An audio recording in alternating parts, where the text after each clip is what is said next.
hey, this is Romancing the Stone with Stranger Than Fiction. And then we're in the parking lot and I'm going, Long Kiss Goodnight. Yeah. Hey, with one of the actors in the Long The first Kiss act, Goodnight. I thought if this train thing goes on for too long, it's Silver Streak.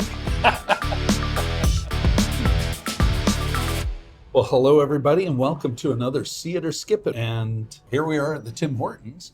Just got out of the premiere, the debut, the first night screening of Argylle. Here's the log line.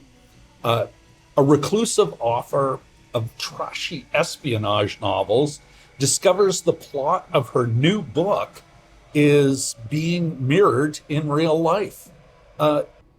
Jim, let's jump right to it. Sure. See it or skip it? I'd say, soft see it. Yeah. I'm going to give it a bit more of an enthusiastic see it, at least tonight. Yeah. Mind you, though, I got a bit of a soft spot for Matthew Vaughn and his oeuvre.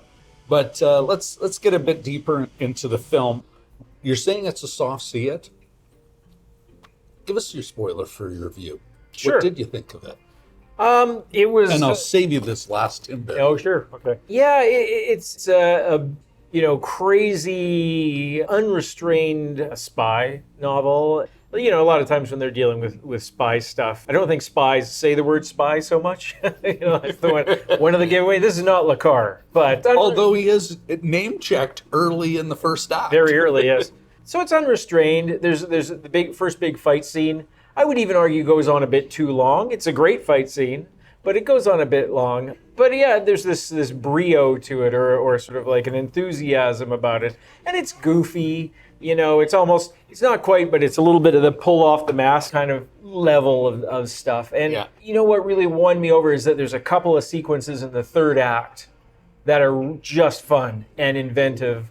There's two separate sequences, and I won't spoil it, but they're worth sticking around for because they're really just inventive and fun and, not your typical John Wicky kind of thing. I agree with you, Jim.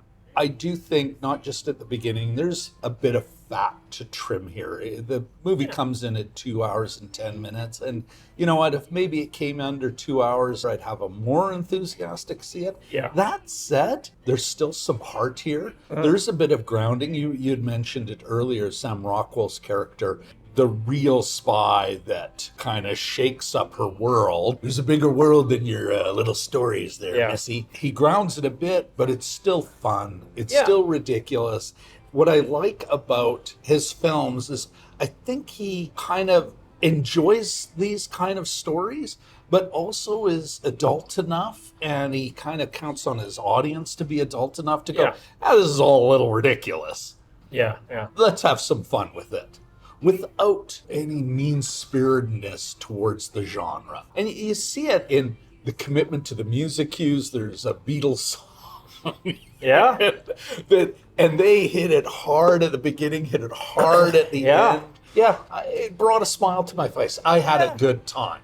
One of the other things that I think is noteworthy and praiseworthy of this film is Vaughn and the other filmmakers, their commitment to having BRYCE Dallas Howard as the unapologetic lead.